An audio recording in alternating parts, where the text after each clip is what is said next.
if you have this disconnect between core devs that value one thing and the users that value something else, I mean, something's got to give at some point, right? Either you get developers that are more in line with the users, or the users end up, or a lot of the other users kind of end up leaving, and so on.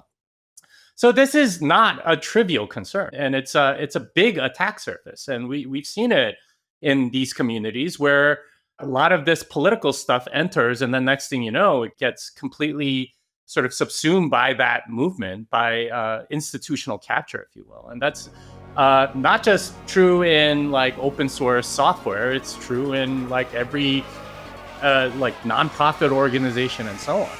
This is a big problem.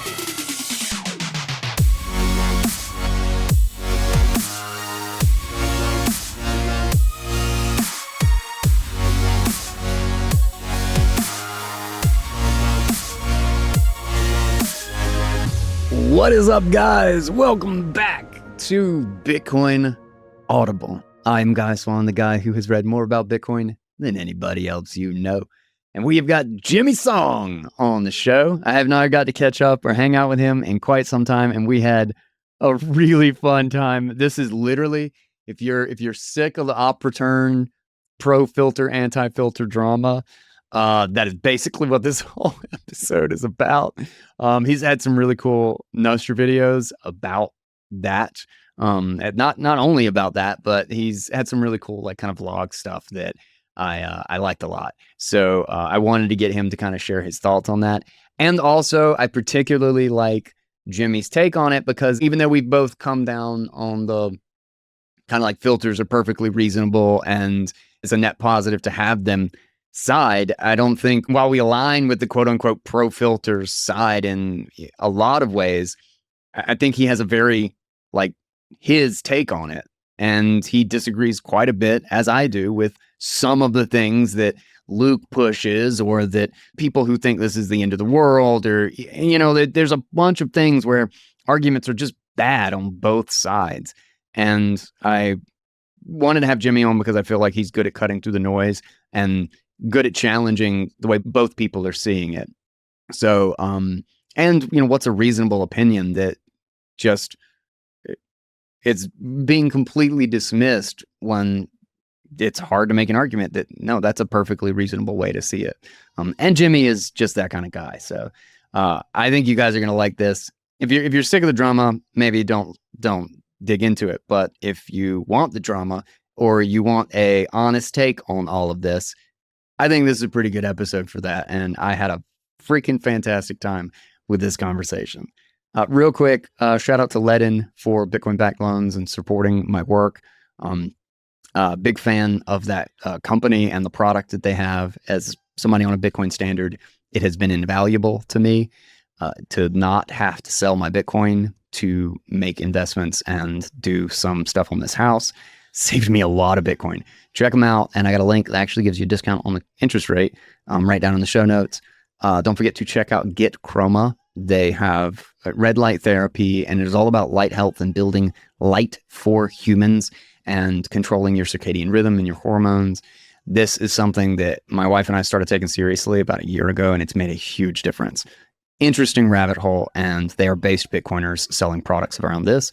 10% discount with code Bitcoin Audible. And then PubKey, PUBKY .app, and the PubKey Ring app. I had a video recently actually talking about this, is I genuinely think the username and password problem is like reaching the crux, like the end of its phase of realistic use. And the PubKey Ring app is such a perfect example of how you would do signing to log in without having to give over secret information. And I love it, and I want you to experience it. So I'll have a link to that video, but also PubKey Ring, the app, so you can try it out yourself. And then lastly, the HRF. They have the Financial Freedom Report, which is one of my favorite newsletters. It's the best way, in my opinion, to get you'll never get it on mainstream news about the fight for freedom all around the world and the status of freedom fighters. And they put on the incredible Oslo Freedom Forum, which I'm not 100% sure if I'll be able to go this year, but I'm still trying to make it work. That's June 1st to 3rd of 2026. I'll have the links down in the show notes so you can join them. And just a general shout out to the HRF and their amazing work. All right. With that, let's get into today's chat. This is Bitcoin Authorities and the Left-Right Divide with Jimmy Song. Jimmy, welcome to the show, man. As always, big fan, as you know, read a ton of your stuff, follow you for a really long time, and good guy. Good guy. I've always liked you. I've liked you, Jimmy. You're a good guy, and I like your hat. Thank you. And you have read a lot of my articles, and you've actually read a couple of my books too. So thank you for that, because there's a lot of people that like your voice, and and they'd rather listen to that than my voice or something. So yeah, there you go.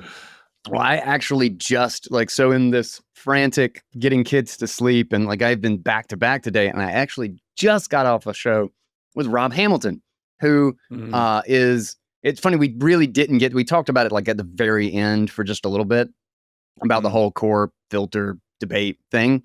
And he's very much on the, I guess you could say pro core. It's really hard to define exactly what the quote unquote lines are here side, but he's a pretty general picture of it. He's just honestly, anybody can run any code they want. And I don't think in our conversations in the Telegram chat or whatever, he's always been pretty clear that he doesn't really the censorship argument isn't so much his focus, because he does think that I basically was that's a disingenuous argument in my opinion, and pretty much many of the other arguments completely discount or destroy the idea that this is censorship. So it's just a really bad one to lean on if we want to have an honest conversation. And but we didn't get to talk on it much, so we might actually do another show in response to this, because we didn't get to hit that topic specifically. But so I wanted to dig in because I've really loved your videos on Nostr and X, and I thought you've had a really clear and completely fair position on this whole thing. And I wanted to give the opportunity for people who either haven't seen them or haven't heard the full picture to kind of get your take. Yeah, I appreciate that, first of all. I started making those videos just as an experiment to see how fast I could learn video editing and so on. So it was a lot of fun, putting subtitles and putting music and trying all kinds of stuff. But it turned out I wanted to do all kinds of different videos, but it just sort of converged to this one thing. And that's all what people wanted to listen to, I guess, or watch from me. But basically, my take is, I've been trying to think from first principles, and okay, what is op return? What is it for, and how does it work, and what is the peer-to-peer network? What are we trying to do as a community, which is namely decentralizing mining, and how does this affect all of that? And I've been analyzing it sort of piece by piece, and just calling out a lot of the disingenuous arguments that I've heard, right? On one side, it's, child porn is going to destroy everything and make it completely unusable. On the other side, it's stuff like, well, filters don't work at all, blah, blah, blah. But also there's censorship. The censorship. Actually, I haven't touched on that at all, but yeah, that's a good one to maybe make another video at some point. But there's a lot of what I would call political rhetorical arguments, right?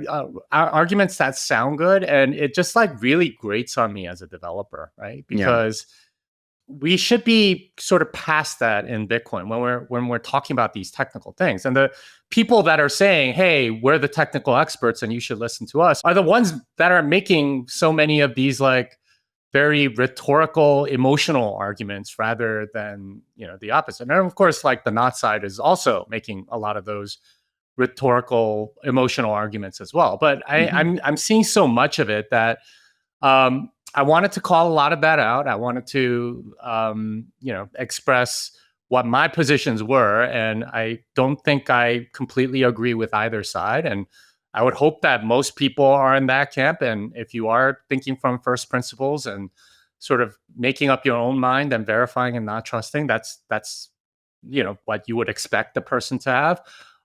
What I've noticed though is that largely there's two camps, and one side is like Team Maxwell, and the other side is like Team Luke or something like that, right? And it's funny because it's kind of like the Beatles splitting up or something, right? Like they used to be like good friends, and then now they're in like different groups or whatever.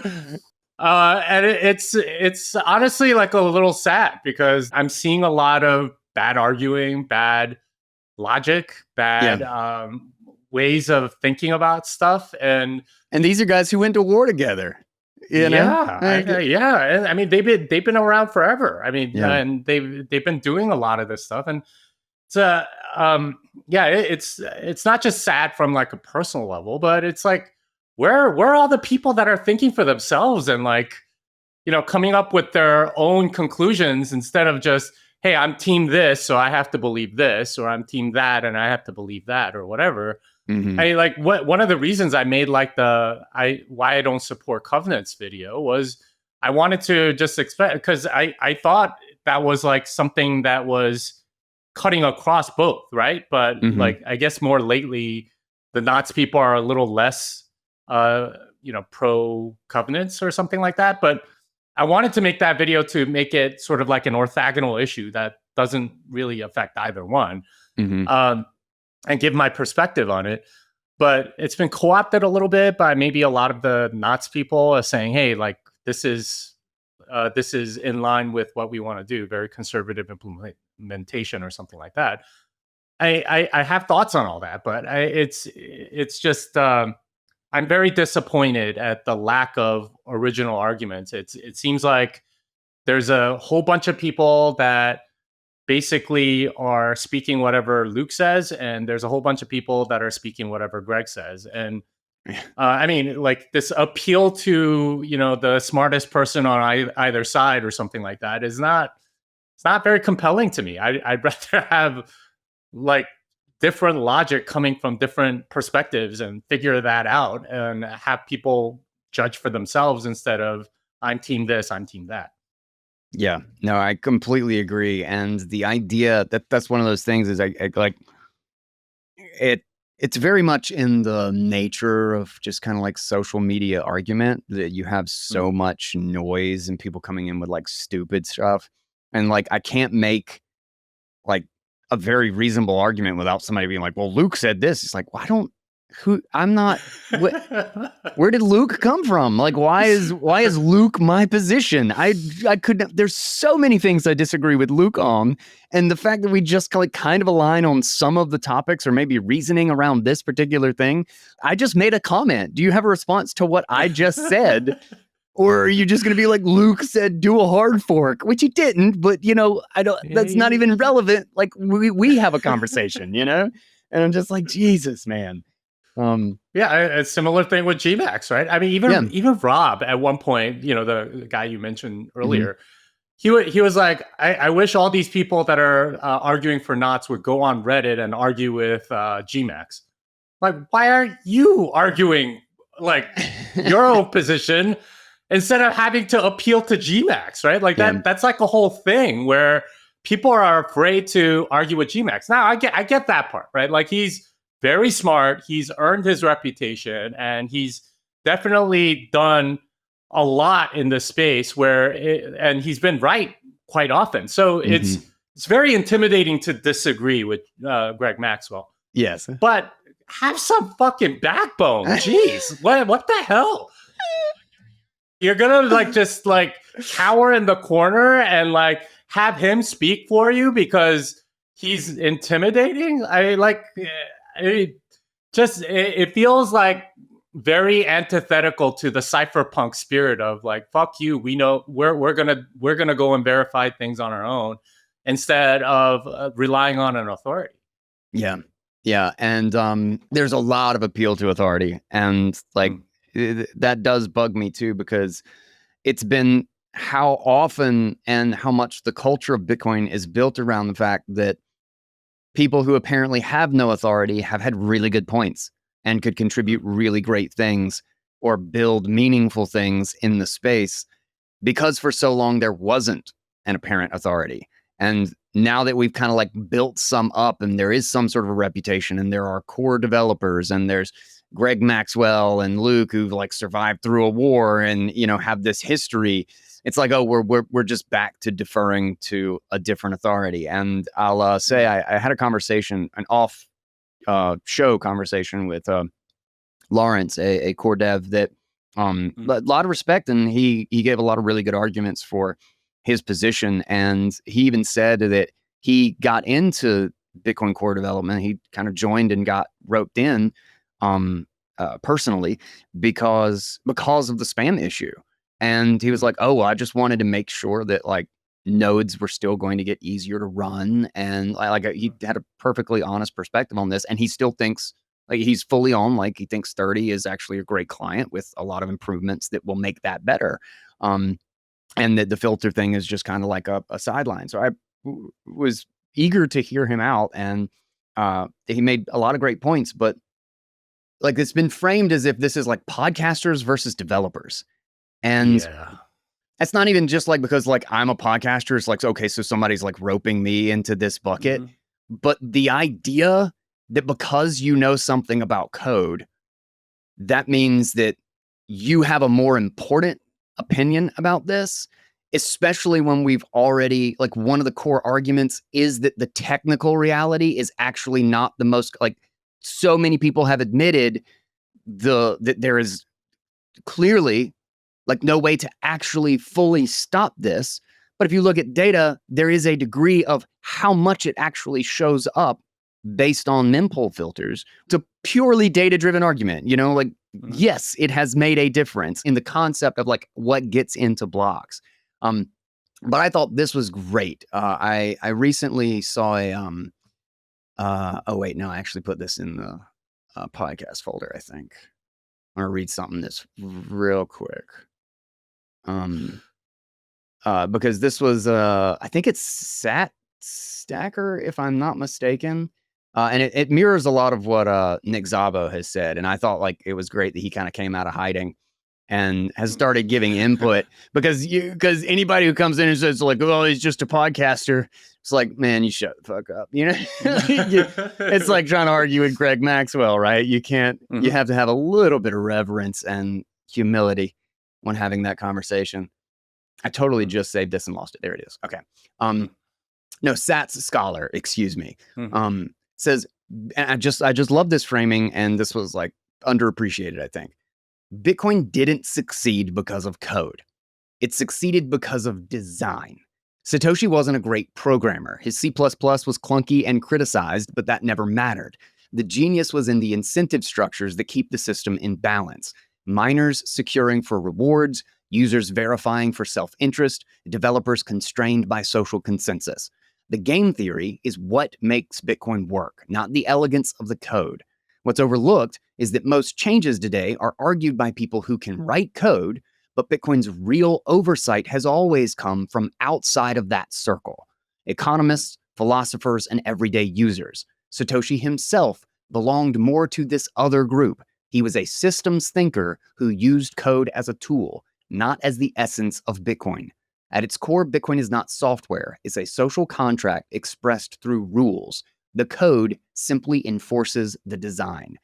I thought that was an incredibly good way to put it, and should put anybody who thinks this is a people who know and people who don't know, two sides, like who try to dismiss the conversation because of that, like should have a little bit of humility and be like, you cannot possibly honestly frame it that way and say that like nobody with a brain disagrees with me when the number of people who have been critical to Bitcoin's history, to prehistory, to Bitcoin surviving multiple like critical points in its battle and in its evolution are disagreeing with you and have very reasonable points.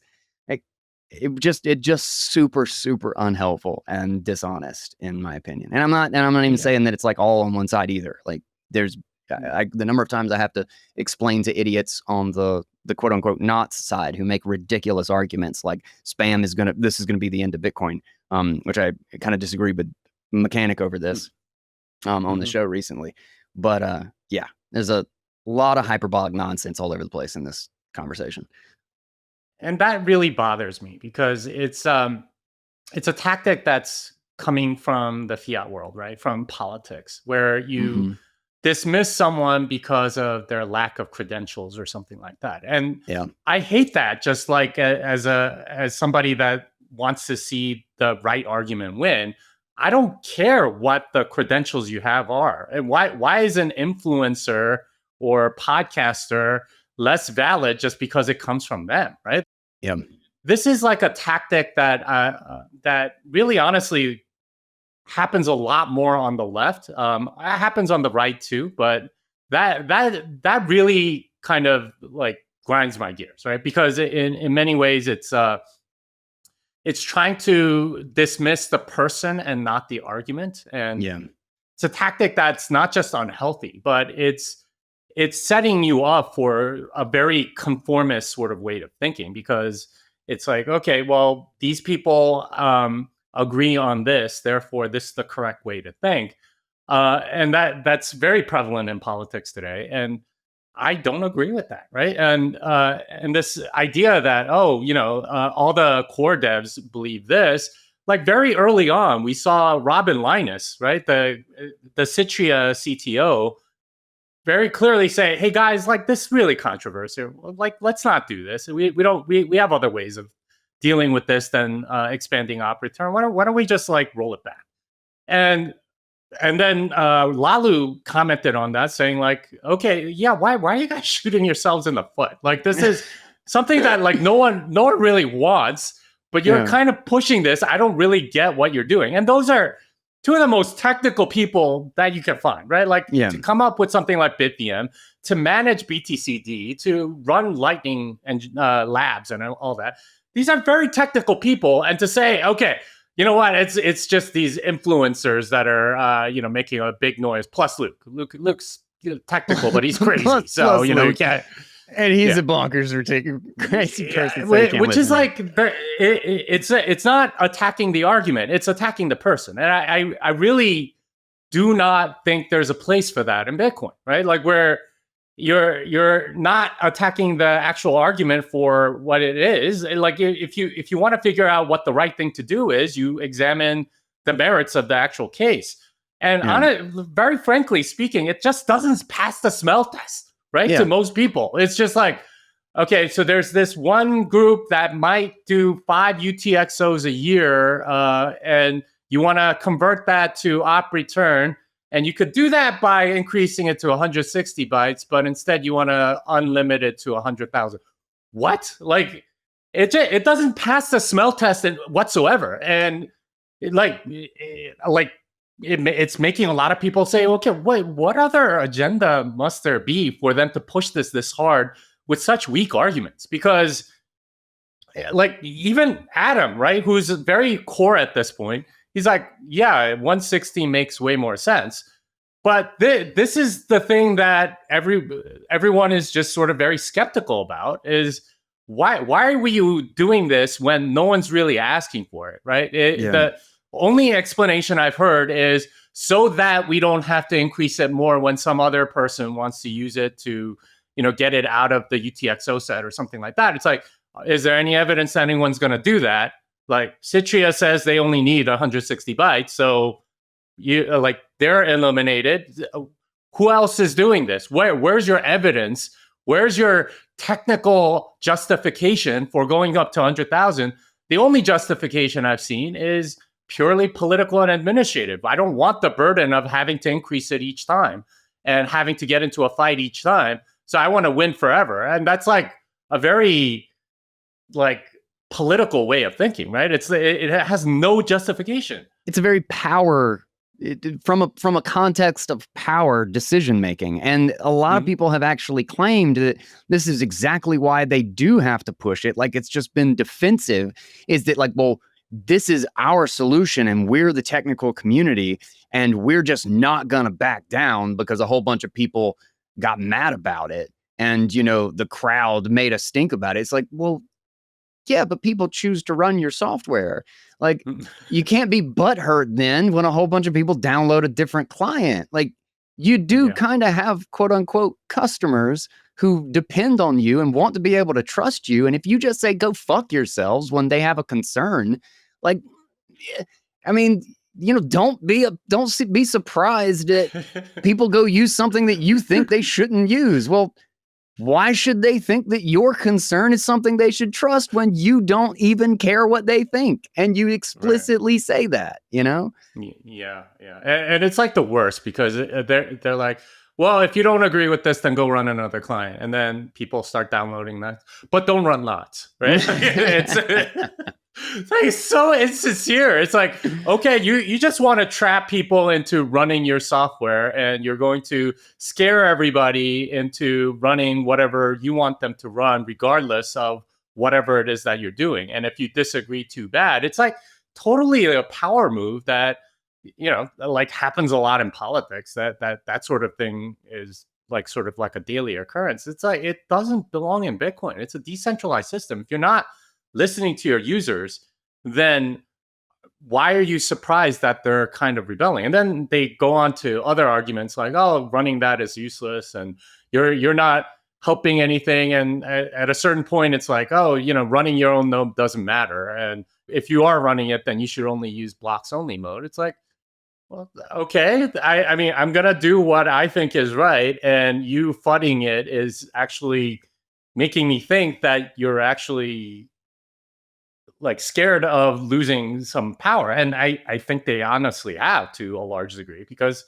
a lot of people don't trust core anymore, right? And that's the one currency you have as an open source developer is some level of earned trust. But if they think you're going in a different direction, then they're no longer going to download your client. And I mean, they're gonna go do something else. So I'm it's just very frustrating seeing the level of sort of intransigence, but it's not unlike the government shutdown right now, right? Like a lot of Democrats are like belly aching over like not having healthcare for illegal immigrants or something like that. And it's like, unless we get this, we're going to keep it shut down. Well, you're kind of shooting yourselves in the foot right there. This like kind of you think you're winning, but actually, no, you're not. The longer this goes on, the worse it looks for you. So yeah, I don't know.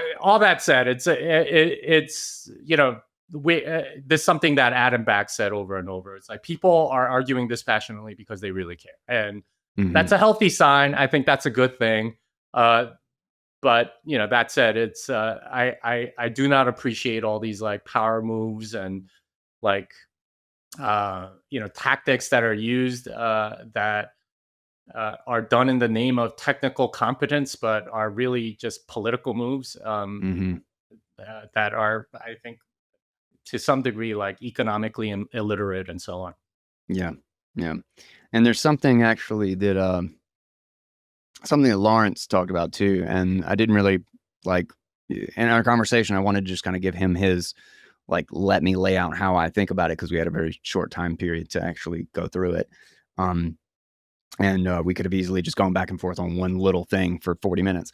But one of the things was he mentioned, which I can understand this from both perspectives too, is saying that the thing is we don't know how valuable op return is going to be in the future. Like we may need a contingency for quantum where we need a big block of data and op return may actually be critically useful for that. We have no idea. It's like Citri is a great example is like, oh, well, we need more than 180 bytes. We might need 160 or more in order to do this new construction, which could potentially be very useful and a very interesting system to build on top of. And so if we're raising it to 160, well, what if the next thing comes and it's 200? Are we going to do all of this crap all over again? So it's like, well, how about we just remove the op return limit, and now we have a transaction size limit, and then we can talk about, whether that is a proper limit, or like we just remove the mempool filters.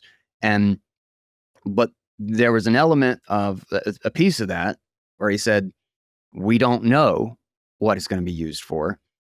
That is exact same argument for why we should be concerned about just haphazardly changing it. Is like, there's this idea that because we know that technically you can get around it, that means that we have a full assessment of exactly what the consequences are and what everybody's going to do, because this is the technical reality, as if we can predict what people are going to do because we know what you can do if you can break out a terminal and write your own script. Like, as if that has anything to do with the social layer and or the economic incentive layer. And nobody knows. Nobody knows what the consequences are going to be. And they are pushing this so hard, I think, again, in a very defensive way of just like, well, I'm not going to back down because it looks like you guys won if I do. And nobody has a clue. Maybe it's completely fine. Maybe nothing happens at all. But there is very good reason to be concerned that something bad might come of it. Like 2014 was actually the spam wars in 2014 were actually a pretty good case for why there's a lot of social push for people to put shit on other chains instead of Bitcoin, because of simple, small technical barriers like locks on a door or fences around a yard that make it uninhabitable and make them seem unwelcome. So they're not willing to make the investment for, whatever malicious attack or spam project that they have. And I think it's perfectly reasonable to say, you don't know. You don't know. Nobody has any idea what the future holds. We are making a change that might have a meaningful effect. And it's not something that we can probably roll back. The cat might just kind of be out of the bag if we change this. And what's the benefit? Like, look at the consequences of Taproot and SegWit. There's a shit ton of unintended consequences. This whole spam debate coming back up is literally one of them. And, you said you knew then, but did you know? You didn't. You clearly didn't fucking know. So, I don't know. Yeah, I think you make a really good point there. It's that from the core side, the assumptions are that whatever expansion of op return, it's only going to be used for good, right? Like Citria is going to use it instead of UTXOs. That's going to be good. Other people that might otherwise put JPEGs into stamps and bare multisig outputs or something like that will instead use op return so that it's prunable. That everyone that's going to use op return is going to use it responsibly, like a good citizen, right? Like putting a little garbage can outside that everyone's going to put their trash into, instead of the actual thing that we've seen in Bitcoin, which is that people do bad stuff with a lot of the fields that they have, that a lot of them don't have good intentions.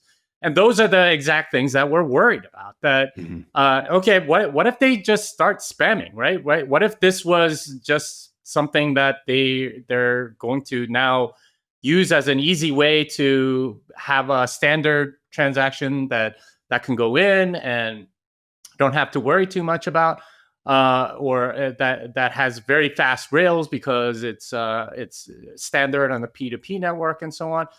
Like, they're not really thinking adversarially, which is surprising given this is Bitcoin, right? And we're supposedly a bunch of cypherpunks.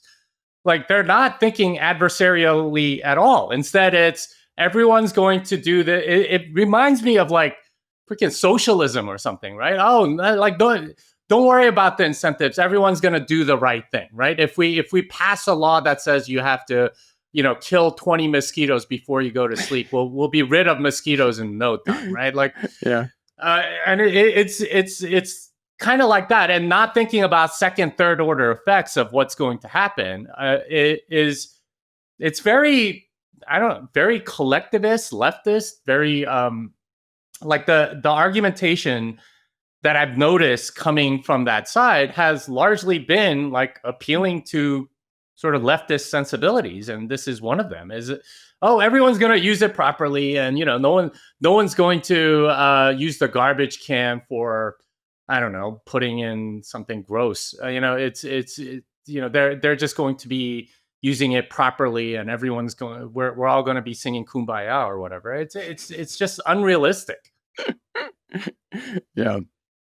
No, I agree, and I'm curious your thoughts, and we don't have to go into this deeply if you don't want, but on this increasing left-right divide in a political sense, and the supposed concern or the ridiculousness of even bringing this up, that the kind of dynamic has fallen on is that some people are like, well, I think there's a perfectly reasonable argument to say that actually, I'm going to be doing a read and or a guy's take on this, but Nix OS could not be a more perfect example of an open source project that was destroyed by exclusively left politics taking over the environment, taking over the moderation group that started literally kicking people out, calling them Nazis and right-wing extremists, and then controlling the direction of the project, who were not even elected. They had nothing to do with the governance process. They were an external group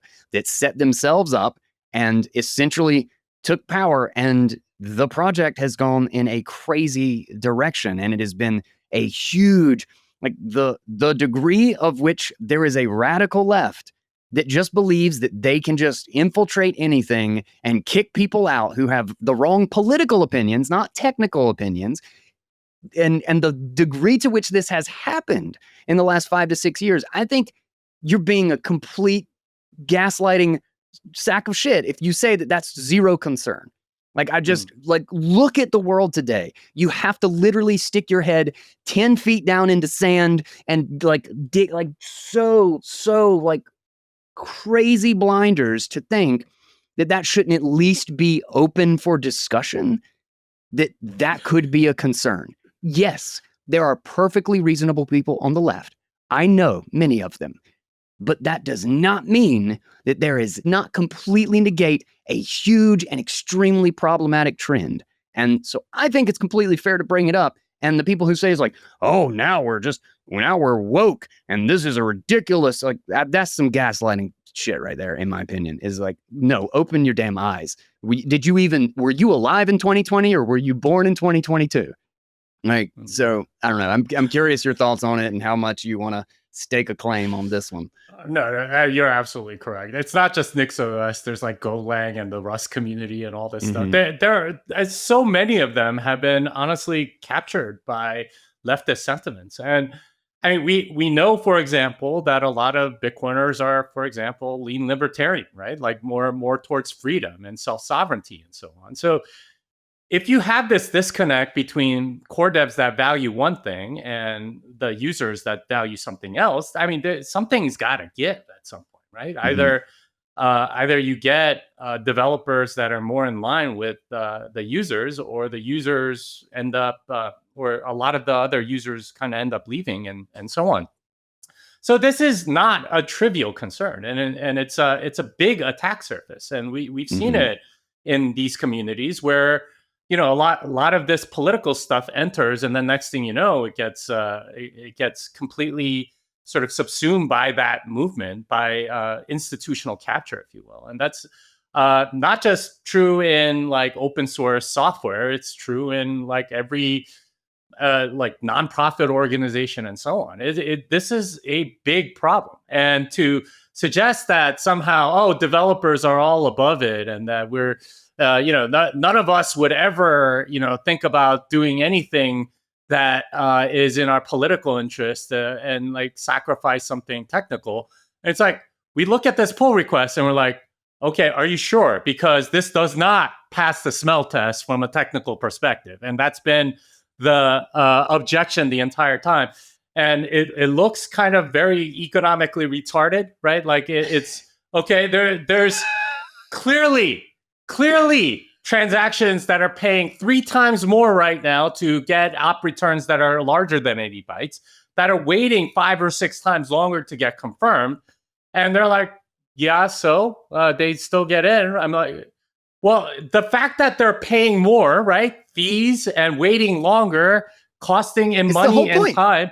That's That's the whole point. 100% total absolute success with the goal here is to make them take longer and cost a little bit more. That is it. And they're like, well, then, they can still do it. Yeah, but I mean, even with like larger fees, they all agree, eventually fees will once fees are high enough that spam will go away.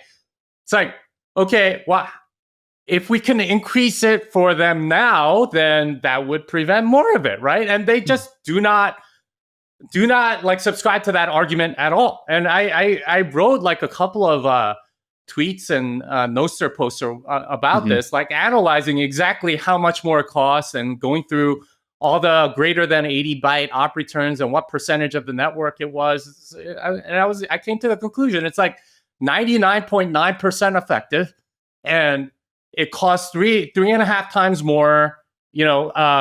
Takes 6 times longer to get into a block. I'd say that's a pretty good deterrent, right? That prevents a lot of people from getting a lot of that stuff in.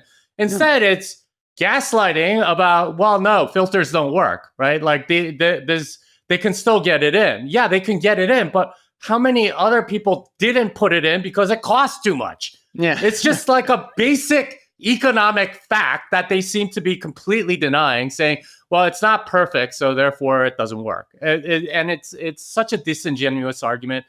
And I really hate that. Anyway, I was ranting about that. But really what you were asking about was sort of like this leftist takeover. And I think that really is a problem. And the argument that we're above it, that being like getting offended at the fact that that people are even asking the question is itself a leftist argument. Kind of. Like, well, you're kind of reinforcing what I thought, Right. It's the Dr. Fauci say, oh, I would never do things because of politics. It's because I am completely for the science. You should trust the science, right? Like it's very. I mean, it's the exact same, and this is why a lot of Bitcoiners are like very skeptical, because we've seen this movie before, right? Yeah. We've seen all of these tactics before, where we're being told, okay, what you're seeing with your eyes and what you're experiencing and what your logic leads to, they're all wrong, right? Because the technical experts here are saying that this is the way it is, and you should accept it, or you're crazy, and you should never come near Bitcoin again, or something like that. And it's maddening to me that they don't see themselves doing this or recognize how much this affects the users, because we've all been through this, and many of us are very much against this sort of like authority following, sort of expert trusting kind of thing. I mean, it's what Bitcoin is against, but they don't seem to recognize it. They don't seem to acknowledge it. They don't seem to even be self-aware enough to realize just how much damage they're doing to their own reputation as a result. Yeah. There's another kind of like contradiction that gets me too, is the degree to which there are, like, Greg Maxwell has made this argument. I mean, so many people on the other side have like hinged on this argument, which I think is a completely fair position. Like, I think there's a good point about this, is that the mempool is designed. It's hard to say designed, but the mempool is there basically to mimic what is going to get into blocks, right? Is that it's supposed to pass around all the transactions that are likely to end up in blocks. And there's a notion that, which is funny because this was literally the original argument that came up when this whole thing started over a decade ago, was that, well, no, like you should actually be able to filter. There is a policy that makes it reasonable to use the network to limit things that we would not want that would be a bad steward of the Bitcoin network. But that it's to mimic what is going to get mined, so that we don't have external or private mempools or things like Slipstream, where you're paying miners directly, because this leads to potential problems and centralization and all of this stuff.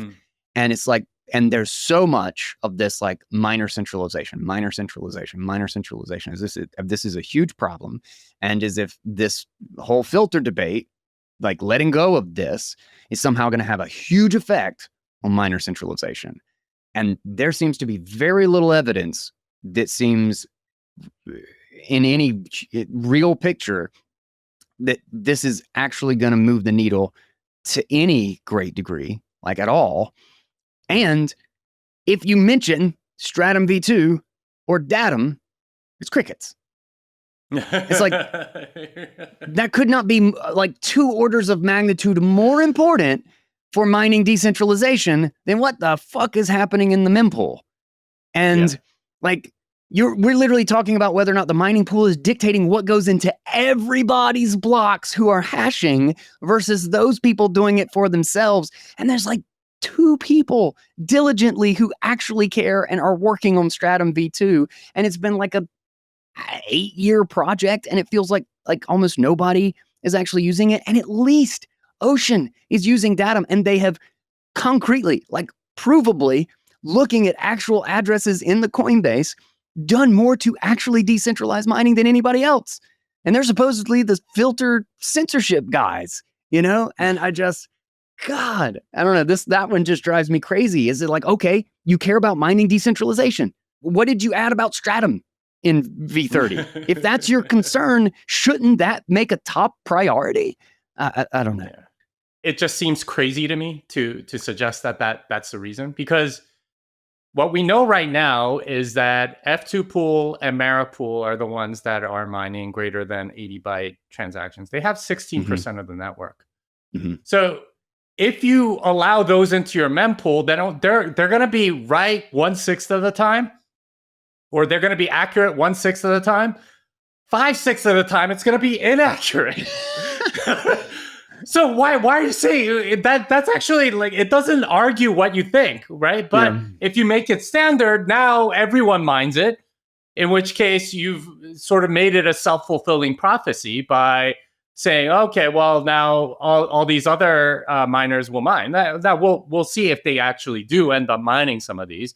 I don't know what the miners are going to do, but thing that it assumes is minor centralization, and that will continue forever, which is, I think, very defeatist, number one. But second, it's completely undermining what you said, right? The decentralized miners, their mempool is going to be very similar to your mempool because they're on the P2P network. And for you to be like, okay, well, we're going to add some stuff to it because some miners are mining it, is just going to make it so that everyone mines the spam instead of just some of them, and having them, have stale block risk and everything else. So it's a self-fulfilling prophecy. If you make something standard, it's going to be in everyone's mempool, and more miners are going to mine it because in many ways it's a signal to the miners, hey, this is a legitimate thing to be mining, and that. And you don't have to worry as much about stale block risk and so on. So it's a self-fulfilling prophecy, right? It's going to be more accurate because you've made it standard. The whole thing about standardness is what's supposed to go into the block. So it's a completely disingenuous argument. If you literally push against it, it will work in our favor. And if you let it go, it'll work in your favor. Your decision is exactly what pushes it one way or the other. Like that's it's a good way to put it. But again, it just doesn't pass the smell test. This is why we've been arguing for 5 months. If the technical thing, if it just was a matter of explaining the technical thing and, oh, okay, I didn't get it before, now I get it, then a lot more people would be agreeing. There'd be a lot of flow to one side. There'd be a lot more settlement. In fact, I think it's only because of people like Greg Maxwell that the core side has as many people as they do, because I think the argument is much more on the opposite. But people are so afraid of going against core consensus or core opinion. It's kind of like vaccines or whatever, right? Like I think the people that are anti-vax have a lot more point than the people that are pro-vax. They've certainly thought a lot more about it, and they've read more primary sources. But because the cathedral is there, because the powers that be are there, and because the quote unquote expertise is there, a lot of people are very afraid to challenge it. And it's really only because of that power structure that exists that so many people are on that side. A lot of inertia. And it's a testament to the merits of the opposite position, being like against core V30, that so many people are saying this doesn't pass the smell test, and the fact that so many people are trying to verify and not trust that we have this. I don't know. I feel like it's a test of like what is reality or something, right? Like it's like the whole transgender thing or something. It's like, are you willing to submit to an authority that tells you that this is the way it is? I'm glad a lot of Bitcoiners are saying no, I'm not. But there's a surprising number of them that are saying yes, okay, yeah, we'll do what you say. Yeah, I try to be very nice about it. Like I don't want to lose. This is a stupid. I think this is a stupid thing to lose friends over.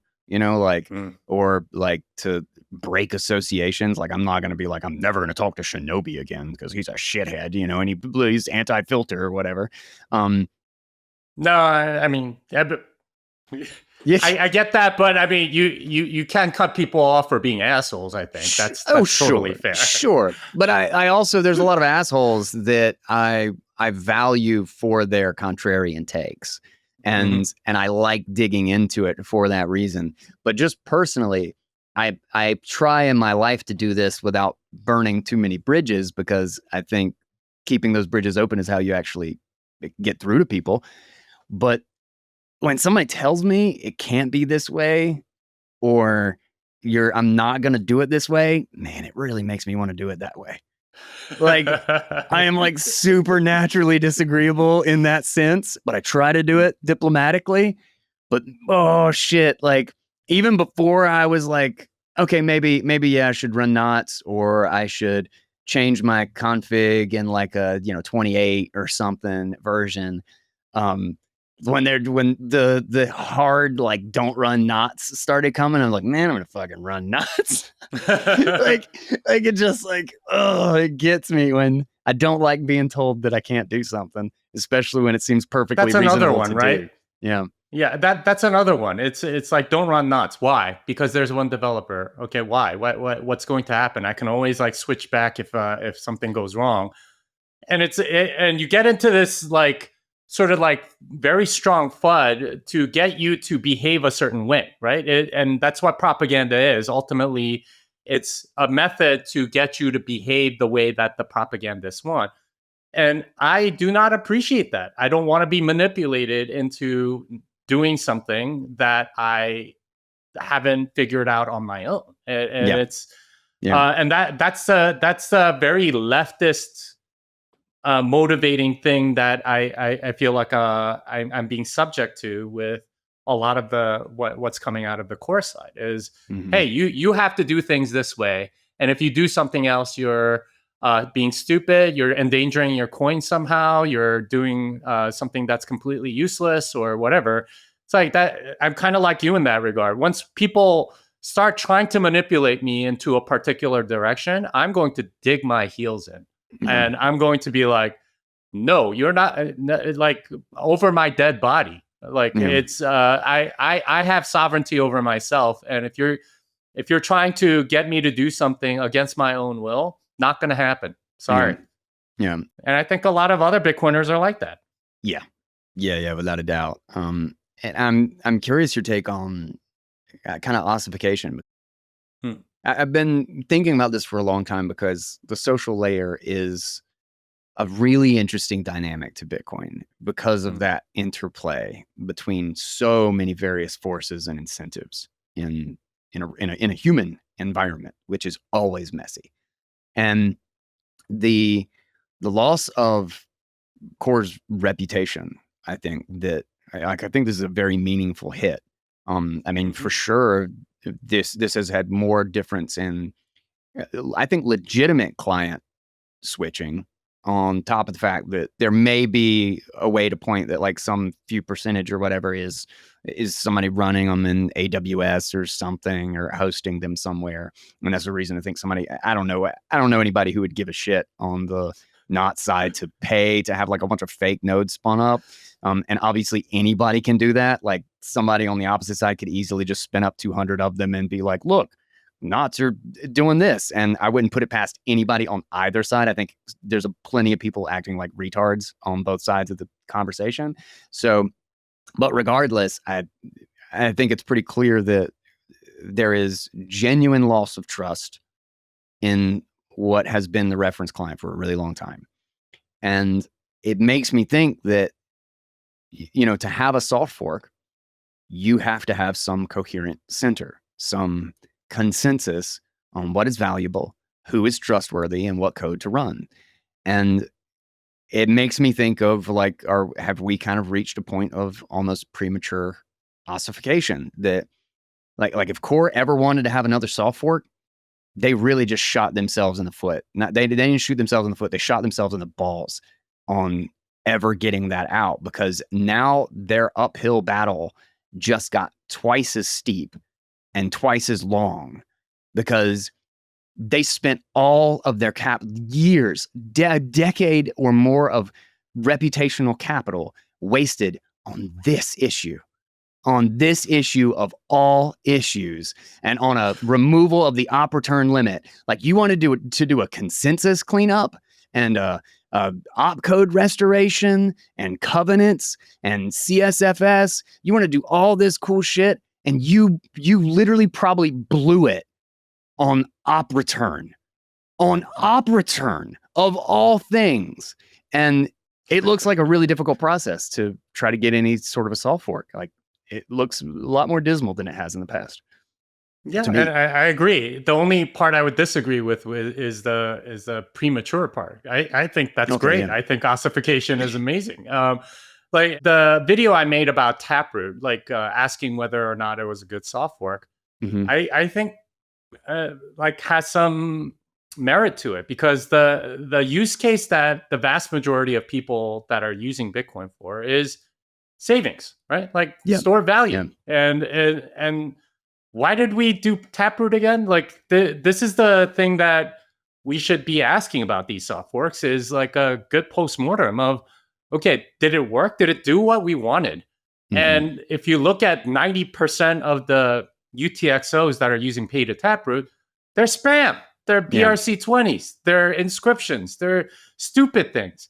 And I mean, we should be asking, okay, if that's what happened with this, right, where the intentions were to add privacy, to make composability easier and all this other stuff, and none of it has come to pass, right? Like, other than maybe Taproot channels and Lightning, basically no one is using the Taproot mass script tree, which was a big part of the design. You can have backup, single sig with like 7 different ways of doing it. You could have degrading multisig and all that. And it turns out like the UX to make all that is like completely impractical. Like it's just going to confuse users. They don't actually want any of these features that the developers had in mind, right? The arguments that they gave when they were saying, okay, well, let's do Taproot, because even though it is 9 bytes longer for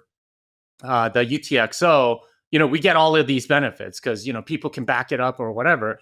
Well, your intentions didn't come through, right? And I mean, that's not to say it won't ever, but shouldn't you have a little more humility about predicting the future when this is your most recent like major track record? Yeah. And it's kind of been bad, right? Like, well, all this stuff didn't come to pass. None of the features that I was expecting to become a part of Bitcoin Network have come to pass. And I've taught this stuff. I've like played with this stuff. I've made my own degrading multi-sig wallet using Taproot and all that stuff. And it's like, well, either you do something like very generic, like 3 of 5, and then it degrades to like a universal and blah, blah, blah, blah. And even then, it's like not easy to communicate to the user what the hell they're doing.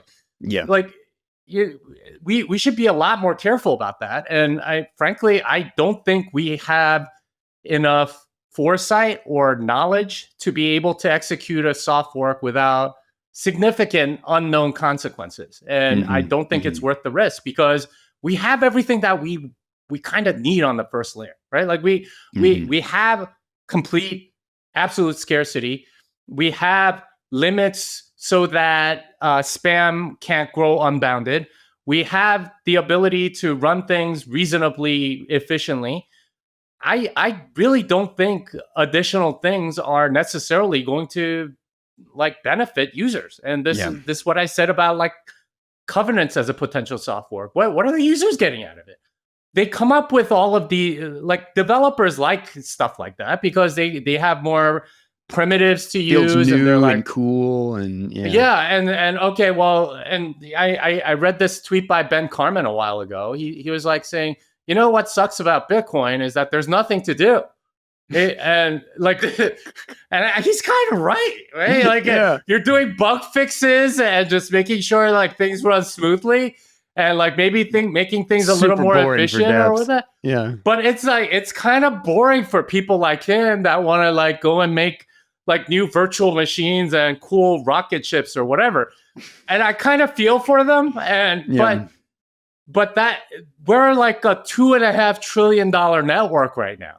Like, how can you be like so like brazen about like risking all of that for a potential soft fork that might ruin the usability of the things that people actually use it for? And for that reason, I really would like to have Bitcoin development much more focused on supporting the current use cases, right? Because that's by far the biggest thing. And reducing the attack surface, making it more efficient, fixing bugs, stuff like that. But largely, I'd rather like get like there's like a soft fork that's being proposed right now, like the Great Script Restoration. It would be it would add new opcodes and stuff like that. I want the opposite. I want to disable like 70 opcodes that no one uses for anything except maybe some like obscure mini script thing or whatever. Like I don't want those things on the network. That's like a maintenance burden going forward. That's like stuff that that rarely ever gets tested, right? Because it's just so rarely used. I would rather get rid of a lot of stuff. Yeah. It's like, look at what it's used 99.5% of the time.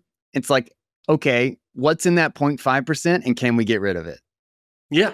I would rather do that, right? Like in fact, like I would go so far as to say, like, I want an ossification such that let's just get rid of all of these other functionality that the developers get like wet dreams about or whatever. And and stick with what the users are using it for and just make that really, really good, right? Like improve the UX, make it like very obvious, right? We have this entire virtual machine of like script interpreter and stuff like that. That's like very burdensome, and it actually prevents a lot of new clients, new node software from coming in, because like making sure that acts exactly in the same way that the C++ version does is extremely difficult, because there are all sorts of like minor ways in which it can change and stuff like that. I say like get rid of as much of that as possible. We should be shrinking the functionality of Bitcoin to the core of what's actually useful, what people are using it for, rather than expanding it and hoping, okay, well, maybe if we do this, we could capture the NFT market or some stupid like that. I don't care about the NFT market. I could care less about the DeFi market, right? Do that. You have plenty of other layers. You have Liquid, you have Arc, you have state chains, you have Lightning. You could do all kinds of shit there. I don't really care, right? Like you can try it or whatever, and if it works, then go do it there. But the base layer, this is what people are using it for. I think we should be prioritizing that. And I get why developers want more toys, But I think at this point, it's like, no more Christmas toys, guys. Like you have enough already. You have so many Legos. Just build shit. Yeah, like let's start taking toys away, right? Like I think we're at that level, and not let's give them more new toys. It's like we should be shrinking the attack surface as much as possible. This is a $2.5 trillion network. Yeah. Having to sell Bitcoin hurts, especially when you are certain it is going to be worth more in the future. But you can actually get access to the fiat without selling it by using a Bitcoin-backed loan. Maybe this is for an emergency. Maybe this is for an investment that you think will do really well, but it won't beat Bitcoin because it's monetizing. Or this is actually something that you know you'll get back, but the timing just isn't right, and you don't want to let Bitcoin go for that span. This is why Ledin was built. They let you borrow against your Bitcoin quickly and easily. And Bitcoin is the ultimate collateral. There is no more perfect thing to use securely in this setup, and something that you can verify with their proof of reserves that they do.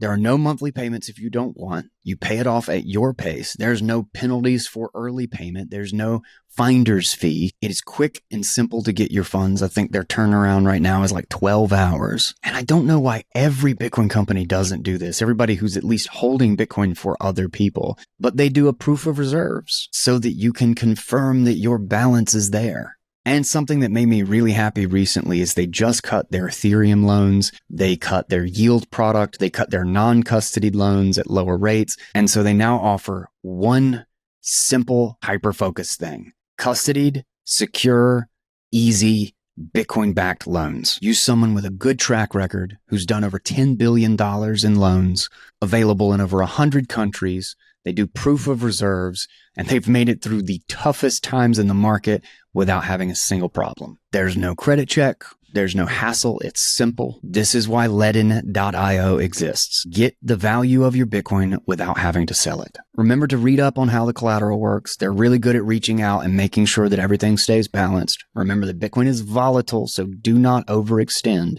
But if you know how to use it, this could be a huge benefit to your Bitcoin stack and give you optionality in accessing fiat without it being that selling Bitcoin is your only option. I've been a very happy customer. Check them out. The link and details are in the description. Okay, so there was a point when, kind of at the beginning of this, when we were talking about Taproot. So I want to give, because I asked Rob the same question just literally an hour ago or 2 hours ago. And because I was asking, like, why does he think that Taproot has basically lived up to none of its promises and nobody has used it? Because what they're doing with Anchor Watch and what they're trying to do with Musig and Frostsnap and those guys and what they're taking advantage of are actually finally taking advantage of Taproot in some really interesting ways. Because I've been like, yes, Taproot has been a net negative for a while, but it also it's still kind of early when we're talking about like the timeline of all of this, and that I wouldn't throw the baby out with the bathwater, so to speak, because usually very dumb uses are kind of the first use case for everything. You know, Bitcoin is a revolutionary global sound money, and the first thing people did with it was buy mushrooms and weed, you know? In the same kind of vein, I asked him about Taproot, and he said the reason he thinks is because the developers built like the technical, like the core protocol, but then none of the bridge tools for people to build with it. It's like people build applications, they don't want to touch cryptography stuff. They don't want to know like how to pass it. He said there's still no standard way in like Musig on how to use a PSBT to pass around and like sign transactions together. Like none of that shit is built, and nobody wants to make an investment in a product and then have to hire a bunch of cryptography developers who are all working on Bitcoin already anyway and take on all of this liability and risk when like multisig, nobody used fucking multisig until PSBTs. Nobody, because there wasn't a safe way to even collect signatures together. But after that happened, multisig became very available. You know, suddenly people started integrating it. And so it's like this chicken and egg problem of we don't have any bridge tools, and if you build, nobody wants to invest in bridge tools because nobody has the adaptation, like nobody has it compatibility, but nobody has any compatibility because there's no bridge tools and nobody wants to touch it, like, so I think we may actually be crossing a Rubicon here very soon where there are particular tools that are finally coming out and standards that are finally being built.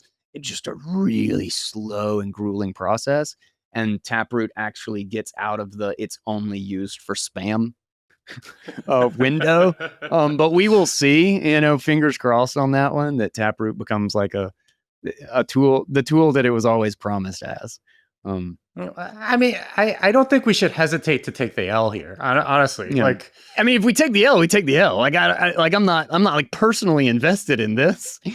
No, but there are lots of developers that are, right? Because they did push for it, and honestly, like, it was the brainchild of Greg Maxwell. Peter Woolley actually implemented it, but a lot of it was a lot of developers. At least when I was talking to them, during the thing, they were kind of hesitant about it. It's like, okay, do we really want this? But they didn't want to be sort of like the squeaky wheel or whatever, so they just sort of like held back their objections.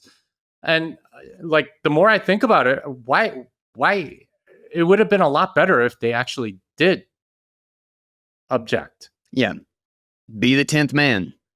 Yeah, maybe could have spurred some of the people that that wanted Taproot to create some of these tools ahead of time, so that like it gets used in the right way or whatever.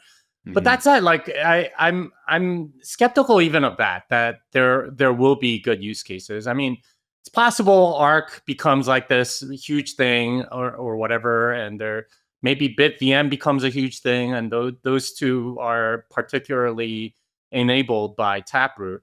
But I don't really see evidence of it, right? And yeah, that's a tall order to basically predict what's going to be the next big thing. And they're like, that's why we'll use it. It's like, well, and nobody knows that, Right, exactly. And to a large degree, it's like, where's the user demand that you're going to fill, right? This is a classic sort of startup problem of, okay, where's the product market fit here? Because I don't see a market for these things. We came up with, okay, yeah, you could do backups and blah, blah, blah. Is there a big demand for backups? Because we already have seed phrases, right? Like we know how to go and secure a piece of paper with 12 or 24 words on it. And that took like 10 years of like training people, right? Okay, we're really going to have like a separate process to like set up a 3 of 5 multisig so your friends can recover your, wallet that your dumbass like erased or something. I feel like developers didn't really even think about those things, and that's a large part of why Taproot hasn't succeeded. And like, even like Arc and BitVM, those were not arguments for Taproot at all, right? They came up with that, honestly, quite brilliantly, both of those projects, as a result of, okay, well, we have all this space, right? Because you can go down 128 levels on the mass tree. We could actually put like a whole program in there, and and you can disprove that a smart contract was not executed properly in a very efficient way, and blah blah blah. And with Arc, it's like, users can share these like Taproot outputs basically, and they could be like virtual transaction, but like, these were not at all like what even the benefits of Taproot might actually be sort of like accidents, right? Not what the developers intended. So I think we need a lot more humility about soft forks in general, because you're giving toys, and it's kind of the same assumption that we were talking about at the beginning with op return. The developer assumption right now is everything's going to be used for good, and nobody's going to use it for evil. And that's where we're getting burned here, because people did use Taproot for evil. And people did use it in a way that the developers didn't intend. And you can't just throw up your hands and say, well, we intended it to be good. Hell is paved with good intentions. It won't happen this time. Like, intentions don't matter. Results do, right? And intentions do matter. But you have to... that doesn't absolve you of the results, and that's just sort of like being retarded economically, like we talked about before. So I'm very sort of disenchanted with soft forks in this vein because of the lack of predictability and sort of this endless clamor by Bitcoin by developers for new toys. I think it would be better if we started taking some of those toys away, started working on using the toys that we have well, and and like maybe even like ossifying, like to a degree where like you just kind of keep the use case that you have now, and like if other people can come up with new use cases, maybe we protect those later as long as they're popular. But anything beyond that, like just don't do it, right? Like just keep it sort of like what Bitcoin is, because the quality of money that's so important is that it doesn't change. Yeah. And like, this is what's wrong with the Federal Reserve. This is what's wrong with all of this fiat stuff, is that it is constantly changing, not just in supply, but in the ways that you can spend it and how it's used and all the financial instruments that it backs and stuff like that. That's the problem. And if we, the more steady it is, the better it is. And that's a part that we're kind of running up against with the developer desire for new primitives and functionality versus the economic reality that the best money is going to change the least. Yeah. It's the shiny thing syndrome, right? Is that like, and I fall victim to that all the time. I was a huge supporter of Taproot. I thought to be I was really like, it was privacy. Like I thought we were going to have like a bunch of new privacy tools. And I was really excited about that because that's one area where I feel like Bitcoin is susceptible and particularly weak at the base layer. But almost, I don't know of any privacy tools that leverage Taproot to any degree, really. None. I mean, at least you can sort of like have one address that could be both single sig or multi-sig, and you can't tell, but that's not leveraged at all by anybody, really. Yeah. But like I said before, like there are so many second layer solutions that are like solving for this. Liquid has confidential transactions. You have, submarine swaps. Like eCash is like private by default. There's so many things that provide this sort of like quote unquote mixing functionality. You could have covenants on Liquid. I mean, I think they enabled OpCat among other things, and besides, you can use like simplicity, and you could probably build whatever covenant you want. First, I don't think there are too many use cases beyond what we already have that people are going to come to Bitcoin for. But if there is, go prove it somewhere else first, and like show massive user growth. Then we can consider it. I feel like that's the path towards soft forks, and not this, hey, we're developers and we want new toys, so you should give it to us. Yeah. There's an element of like, we're trying to make TCP/IP better in like 1999. It's like, well, let's put streaming in it because like definitely streaming is going to be like a big thing.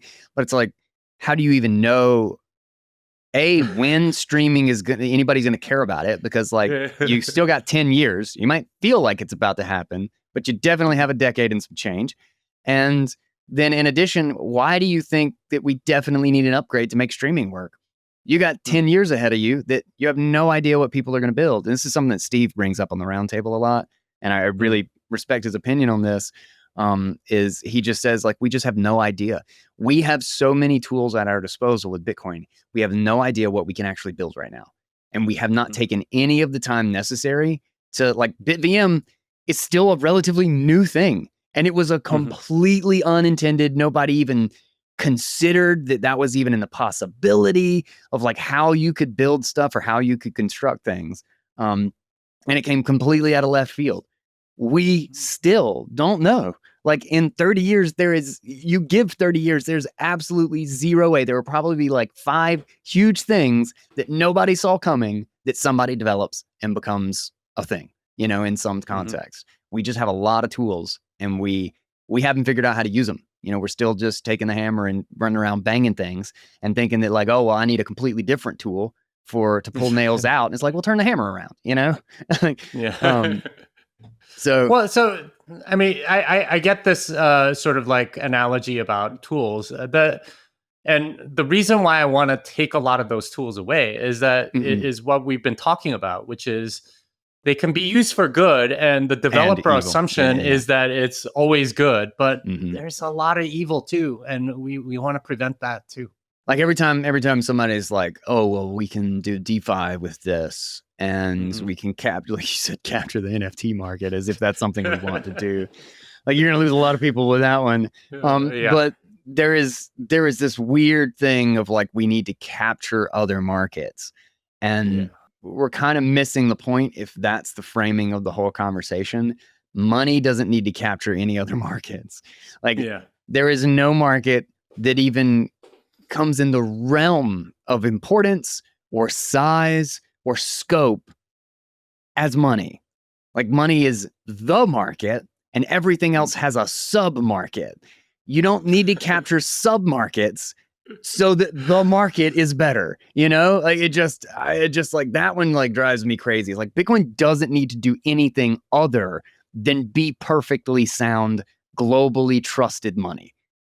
Yeah, and that mentality totally comes from VCs and people that want to see growth or whatever. It's like you need to enter other markets. Why? Because money isn't big enough. Store of value isn't big enough a market. What? $200 trillion isn't big enough for you? The biggest market of all markets is not a big enough market. Yeah, we should start selling like trinkets on the blockchain because like it's not enough. It drives me nuts because it's totally like a fiat way of thinking where it's growth at all costs. Just do what you're good at, right? Like one function is really all, and this is the product market fit that Bitcoin has found. You don't need more product market fits, right? Like just be good at the one thing that you're good at and let everybody else like go, right? Like if somebody wants to do NFTs, more power to them. I mean, I think it's a scam, but go try it somewhere else. You don't need to be polluting the main use case. So, I mean, in a way, like I respect Google in that regard, right? Everyone complains about like the products that they stop supporting, but they know what they're good at, right? Yeah. They know where their money is coming from. So if it's not making much money, they just kind of, cut their losses and that's it. And that's actually like a smarter way of protecting their main business than in sort of getting distracted by all of this other stuff, which is, I think the direction that Bitcoin has headed for a while now is, at least in development terms, is, hey, what cool new shit can we build instead of how can we make what we're already doing way more secure, way more easier, way more accessible, and way, like those are the things that we should be thinking about instead of, hey, I want to make this interesting covenant so this, we could take over the point of sale auction market or something. Yeah, it's no. One of the things that gets me is that, the reference client, like I would love to hear developers talking about like, how do we get twice as many people caring about running nodes? And how do we build tools for them to want their node, to like care about, like, because one of the biggest things for me that I use more than anything else, aside from like Alby on Start9, is like because of literally Nostra Wallet Connect is the only reason that Start9 is my number one used Lightning wallet. So but the other big thing is my own personal mempool.space. Like that was like a huge thing. And it's just like, I had 2 nodes and I still went to a website run by a third party to look up addresses. Like that's stupid. And I could do it on the terminal, but it's a pain in the ass. Like that's not a fun experience. Like why? And then people complain, it's like, well, there's just not enough people running nodes and people don't want to run nodes. And it's like a lot of work. It's like, well, make it good. Make it fun for them. Like, you're designing the software for the node. And sure, you're not at the application layer, but you are at the layer where people who build applications that make it cool are interacting with. Like, give them things to interact with easily. Build bridges, because I would love to see 2 or 3 times as many people running nodes for real reasons, because it's just better to have your own bank and easier to do all of the things that you want to do with Bitcoin if you had a node. And I really think it's kind of like a business who has lost touch with their customers. Is they don't know who they're building for anymore. They're kind of building for, I mean, this is a very general statement. I'm sure there's plenty of people in core who aren't in this, like I'm talking about a lot of people here, but it does kind of feel like there's this big disconnect between how it's being used and the direction that it's going. And I don't think that's an unfair thing to say. But it is what it is. It's totally fair. And this is the maybe divide between users and developers, because in a sense, the developers aren't really developing for the users anymore. And that's a distinct feeling I get, is they're developing for other developers. And you're talking about like, why aren't more people running nodes? Because it's not built for them, right? Yeah. They're just like, the UI sucks. You have to like write a bunch of commands into the command line, or maybe you download the binary and double click it, and you have no idea what's going on. There's no user interface that shows you, oh, you've downloaded this much. I guess if you're running the core wallet or something, maybe, but like, which they want to deprecate, which they want to get rid of, like. Well, I mean, maybe they should, because it's kind of a very poor user experience, honestly. Yeah. So, but there's like a very big disconnect between like users and developers. Like even like running your personal mempool.space thing, you not only have to run a node, you have to run an Electrum server on top of that. Why? Because there's no transaction index by default. There's no address index by default. You can't, and then you need to run something on top of that, which is mempool.space, which reads all of the stuff, the index that you just built. Yeah, and then it displays it and so on. All of that like should be a part of core, if you or at least have like a UI layer or something, API layer for pulling the index, like. Yeah, or just like a simple web interface that you can go and look at, like what it's doing, or how far it's synced, or like what your mempool currently looks like, and all that. I mean, you have to install like 2 other layers of software just to get access to that. That's not a good user experience, and it's. I mean, to some degree, I get it. Like, okay, we don't want to have to like maintain that or worry about that or whatever, but at least like provide some basic APIs. I mean, there's a lot of developers that have been asking for some sort of address index forever. Yeah. And in fact, I think Jonas Schnelli had like a fork of Bitcoin that had an address index in it, but he stopped maintaining it, I think, by version 0.12 or something. But that's enormously useful if you want to know the history of a particular address, right? Like even if it's not yours, you sometimes want to do some investigation into like where this money might be coming from or whatever. Like, why hasn't that been in there, right? Like, and I've always heard from like people like Greg Maxwell, well, it's kind of too complicated to do that, or like what would that mean? It's like, well, go figure it out. This is what users want. You're trying to why are you like giving technical excuses for not giving users what they want? You're trying to do a great script restoration as if that's easier.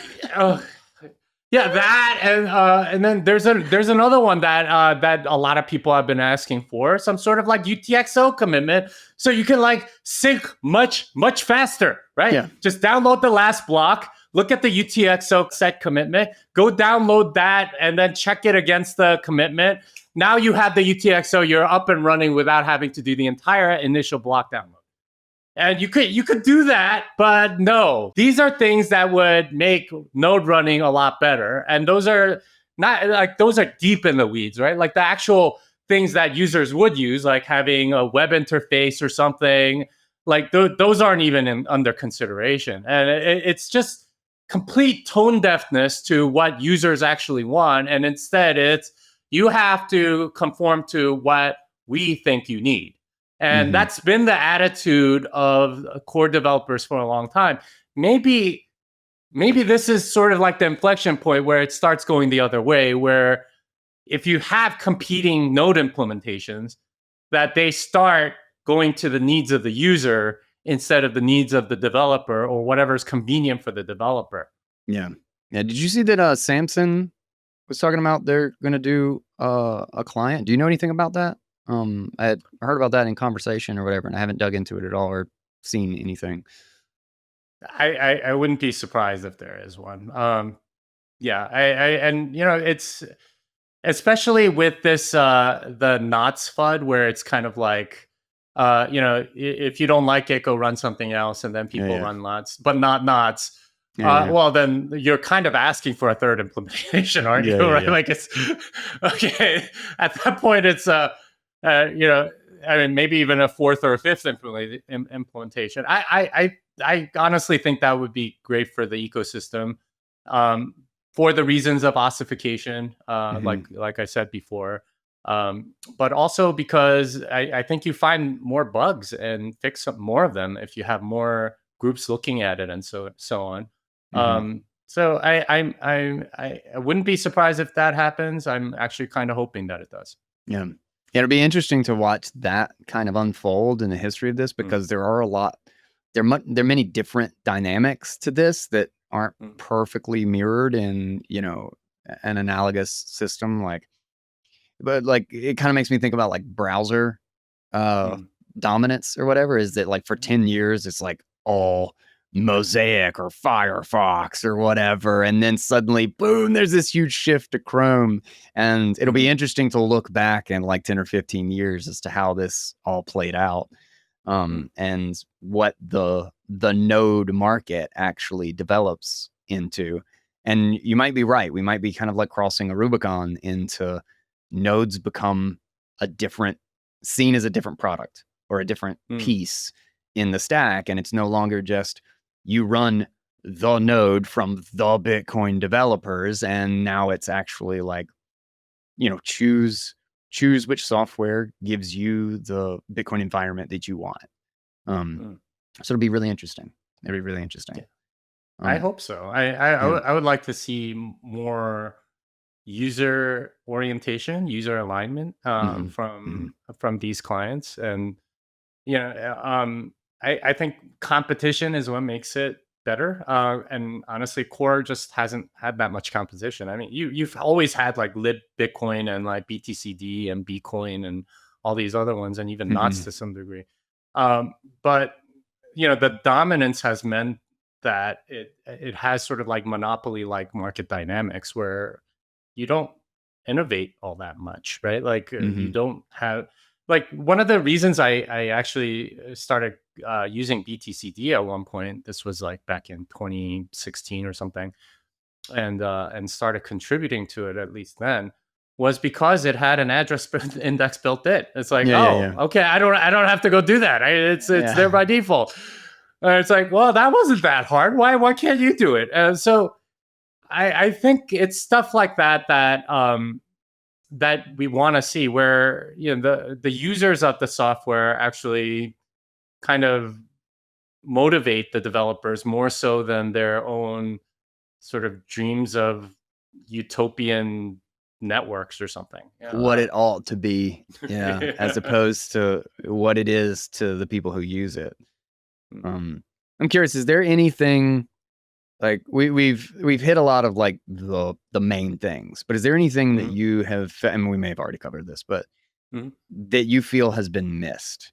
Like, because the one thing that I feel is missed in this whole thing is the whole, like, okay, if you care about mining decentralization, why have we not been spending 2 years arguing about Stratum V2 versus the 5 months we've been arguing about op return? Like, that would at least dictate that amount of energy in comparison, probably more. But I'm curious, do you have like a thing that you're like, how is everybody missing this part of it? Yeah, the thing that for me is kind of related to your point, which is that in the future, we expect mining decentralization to be more dominant.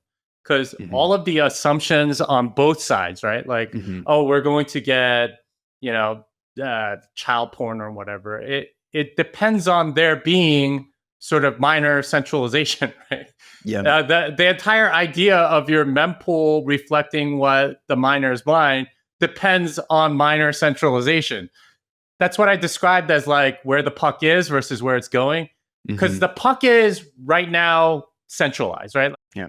The puck is not where we want it to be. Yeah. Yeah. And it's going in the other direction. You're seeing Ocean having more hash rate. You're seeing Brains Pool having more hash rate. Those run Datum and Stratum V2 respectively.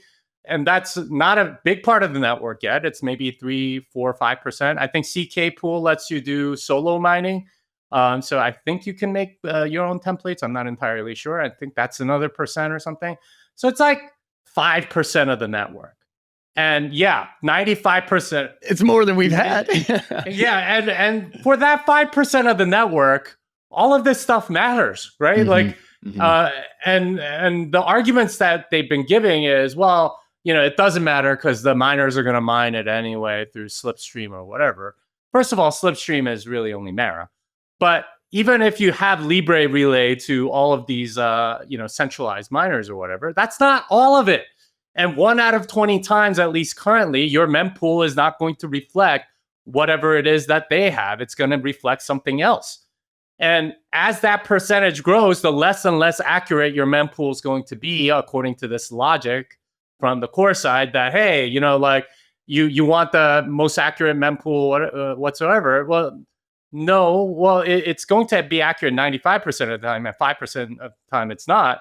It's going to be 95.5. But what if that becomes like 50-50? And I don't think that's a very crazy thing to believe in like 5 or 10 years. I certainly hope we get there. Yeah. we should determine that this is our most important goal for it to be 50-50, that mining decentralization is that good. And if it's 50-50, then all your assumptions go out the window, right? Yeah. All of the Libre relay, like preferred peering, and you're going to be able to get it to them anyway. Yeah, only half the time. If it's 50-50, you have to wait twice as long.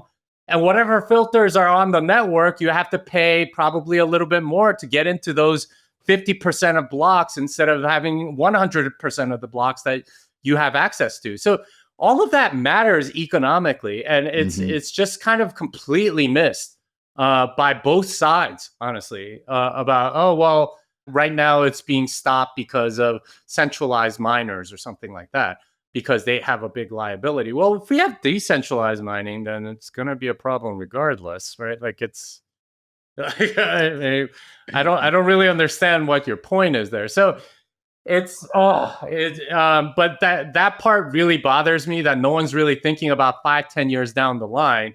All of these assumptions that are being made are going to be completely untrue. And you're going to have completely different dynamics and game theory and everything else, because it's going to be way more decentralized, especially with like the hardware from Block coming out, right? They have like new hardware where it's going to be very easy to be modular and that. God, I love that. And you can that should allow for those chips to be made into like consumer level stuff. So instead of like BitAx like disassembling amp miners and then like putting them into new ones, they can like just manufacture them, and maybe it comes low enough in price where you can make it part of your water heater in your house. Who knows, right? Like there's so many ways in which we're like not planning for the future and just assuming that everything is going to stay static, which is like a classically like very Keynesian way of doing economics. Is okay, we have this situation now and we have to deal with it. Let's just assume that everything's going to in the steady state, and then let's like add stuff, and we'll pretend that whatever we add won't affect everything else, right? Like it's just like It's such like so many moronic assumptions built on top of each other that are in these arguments, like at a very rude level. And it's not acknowledged by anybody that these are economic assumptions and that they're bad economic assumptions on top of that. And this is something that really bothers me. I think more as a student of economics than as a technical person. But that's one part that definitely missed by pretty much everybody. Yeah. No, I completely agree. I like the analogy of like, or the framing of like going to where the puck is versus where the puck is going to be. And it's a mechanic and I talked about it, is that it's this seemingly a defeatist attitude, is that because mining is currently centralized, well, we need to fix it. So the mempool accounts for mining centralization rather than being like miner centralization is like a big problem. Let's fix mining centralization, let's not react to it. Let's be aggressive and be like, okay, what are the most important tools right now and the lowest effort and highest return things that we can do to help decentralize mining? It's definitely got nothing. Operturn doesn't even show up on the list. If we just want to like have a hierarchy of what we ought to do to fix that problem. But it's kind of like, oh, subways aren't safe, so let's just get less people to ride it instead of fixing the subway. Oh, Jesus Christ.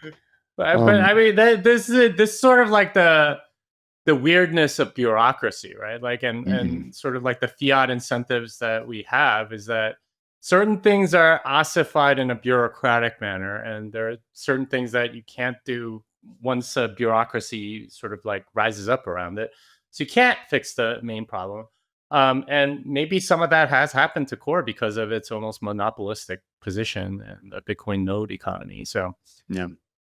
I mean, them losing some of that, I think, is a very good thing. And might be healthy. Yeah, might be healthy. I want to loop this all the way back around. We're gonna go full circle. What are your plans for the videos that you're doing? Are you going to keep up with them? And what have you been using to edit them? What's your workflow stack? Yeah, I want to do like non-Bitcoin stuff. So I have this whole like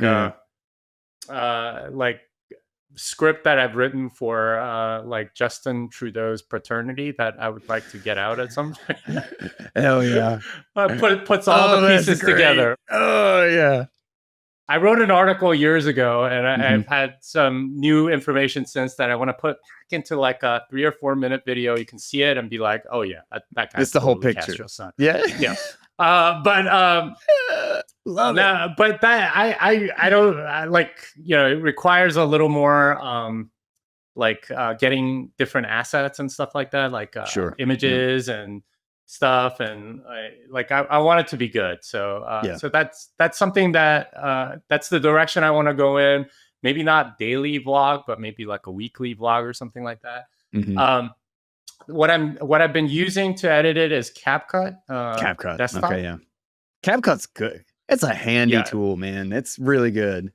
Especially for multi-camera, you just select the clips and you just go multi-camera and it just syncs everything. I'm like, what the? I don't have to clap. I don't have to do anything. It just figures it out. And it's like my slate. I've been waiting so long to make a film where I needed a slate, and I've got my slate. I've had it for like 2 decades. Don't even need that shit anymore. You're done. No. You just pick the camera angle you want it whenever you want, and then it just like all flows, right? And you could pick the audio track that you like the most, or I mean, if you record it separately, then it can be part of it. It's fantastic for that. The subtitle stuff is fantastic as well. Sound effects, the transition effects and stuff like that. I played with some of them and tried whatever. I think at least for the videos that I've been doing, I think less is more. Is what I found is that you don't need too much.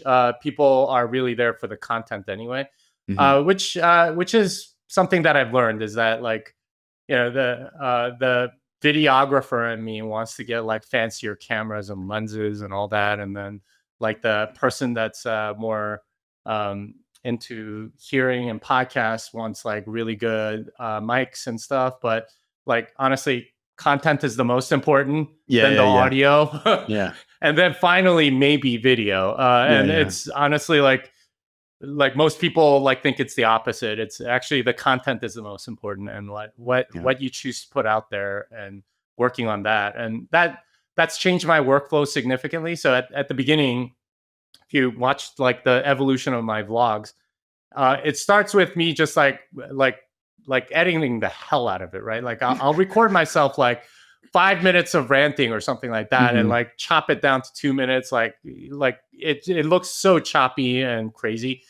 Um, and then I realized like I was spending like an hour just like on editing it, right? Because like Just yeah, chopping it like down. Yeah. to say okay, there's an here, there's pause here, Mhm. blah blah blah.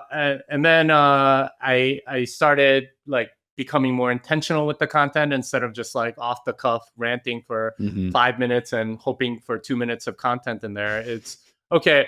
All right, here are the rough things I want to talk about, and then later it's like, okay, I could just write this out, and then I could look into a camera, and that's going to be a lot less editing in the end. Yeah, yeah, yeah. So that's the workflow I've come to: is write it out, edit it a few times, and then put it onto like a teleprompter kind thing, and then record it once, maybe twice, and then I like put it into CapCut, put the 2 or 3 effects that I do, which is mostly like around the title, and then Mhm. you're done. Yeah, Yeah. so it makes it Yeah. easy.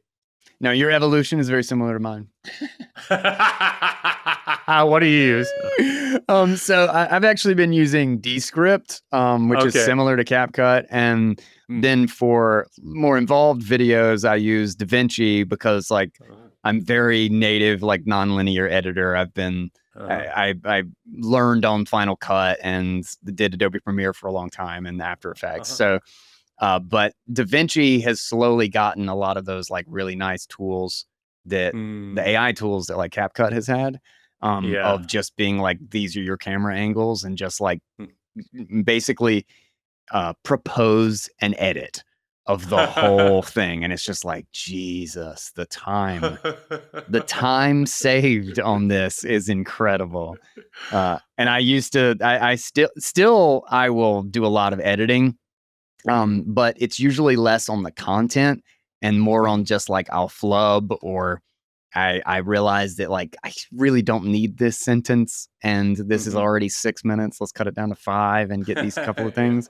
But I will still go on like a 20-minute or 25-minute rant every once in a while, and then have to cut that shit down to 5 minutes, and that's not a fun task. It's not fun. Yeah, it's not. Well, the caption thing kind of helps a lot because you Mhm. can see where you're repeating things.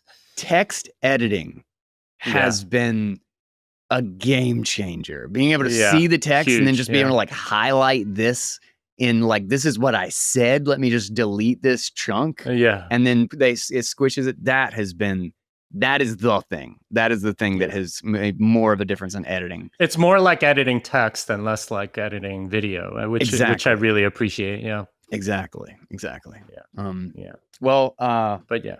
I think I have oh shit. Oh my God, we're already at like an hour and 50 minutes. Okay. Yeah, I think I have another thing here in like 20 minutes to like finish out my day. Well, dude, let's go ahead and wrap it up then. This is a good point. We went full circle.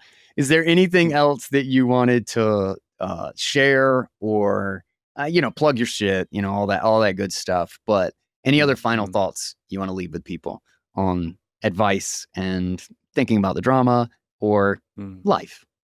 You've lived a lot of life, and you have a lot of kids. I have. For me, the biggest thing is verify, don't trust. Please, please. We need more voices than like Luke clones and Greg clones. Okay, like we need people that are actually thinking for themselves and actually going through and making arguments. Even if you get crushed, even if somebody smacks you down with arguments from other people, I think it's good practice because we're gonna need that.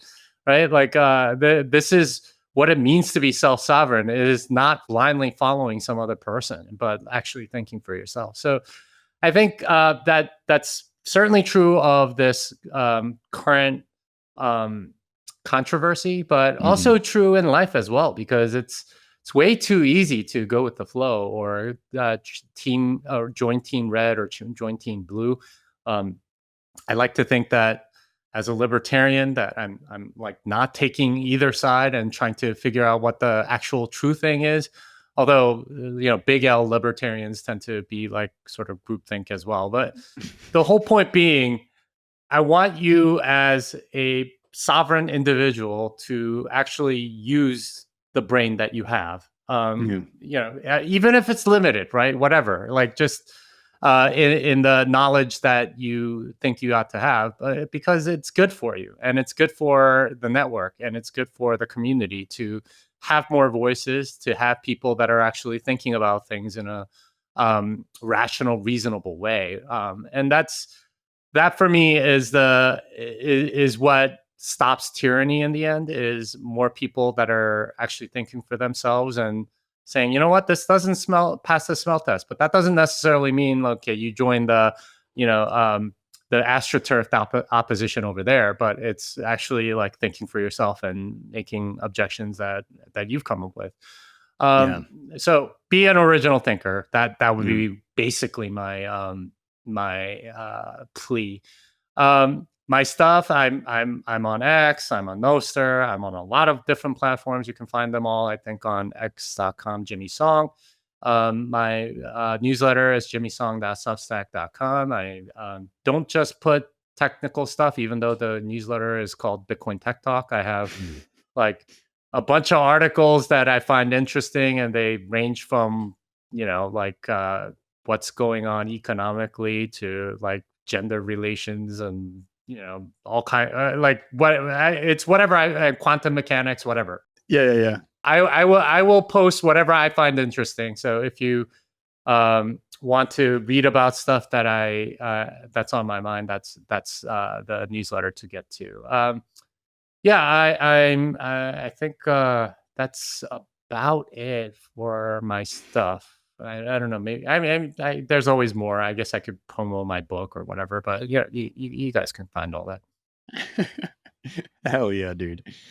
No, that's great advice. No, I always love the. It's like a quote, probably from Jefferson. Who the fuck knows? But that the greatest enemy of tyranny is independent thought, and like we should strive to be better than just repeating the opinions. To like give ourselves the time to just be like, all right, I think I agree with this, but let me see if I can break that opinion. Let me see if I can steel man the other. And I like to think, I try to be very pointed about like, don't get caught in that, like actually have my opinion. And hopefully we can have more and more people who do that very thing. And I thank you, because I've always thought of you as being one of those people who, like, if I get a take from Jimmy's thought about it, and he's got his take, and because of that, it's valuable. I'm not going to just hear Greg Maxwell or Luke from a different person. Thankfully, yeah. Yeah. Well, hell yeah, man. Dude, thanks for coming on. This is a good chat, man. Thanks for having me. That was a fun conversation, and hopefully you get a lot of clips out of it, so you can promote it on all the social channels and all that. Oh yeah, get lots of video clips, man. I'm gonna put them in CapCut. Yeah, I did do a lot of ranting, so hopefully one of those goes viral. Hell yeah, man. All right, guys, I will have links to all of that good stuff down in the show notes. The description is always going to be the place where you can find all of the things that we talk about and anything related to it. And if you find something that's missing or something that we brought up that you would like a link to, do not hesitate to throw me a message, a DM on Noster or X. I'm happy to help, and I would love to be able to add it in, just so that I want, obviously, the description and show notes to be the place to find all of the things and easily search through this later, especially with regards to a lot of the things we're doing on the website, which is finally coming along. We've had kind of a placeholder for 2 years, and it's good to actually see progress. So hopefully I have a database, a library, a central location to make it easy to go find things that we've talked about, to search through episodes where we've discussed this or that, and get through the history of 1,200, 1,300, 1,400, I don't even know how many episodes and chats and reads and everything now, because there's a lot buried that I think people regularly tell me are lost. A lot of pieces by Jimmy Song, a lot of, and like we mentioned in this episode, book. I've done so many books and people don't even know that some of them are out there. I don't do a good job of promoting them.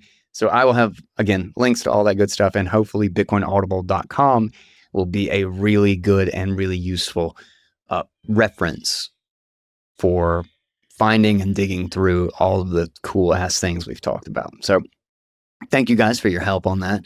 Last shout out to Jimmy Song. Always appreciate his conversation and company. And that was a really fun episode. That was a really good chat. And with that, I guess we will wrap it up. I don't think I have anything else to add. Shout out to Ledin for Bitcoin-backed loans, LEDN.io, to PubKey, PUBKY.app, for building the decentralized web, the tools to re-decentralize the web. Get Chroma for Light Health, for Light Built for Humans, and the HRF, the Human Rights Foundation, for their incredible work, their Financial Freedom Report newsletter, and the Oslo Freedom Forum. They do irreplaceable work, and it's an honor for that they actually felt like supporting mine. So shout out to all those guys. Great products, great tools, great people. And with that, I will catch you on the next episode of Bitcoin Audible. And until then, everybody, that is my 2 cents.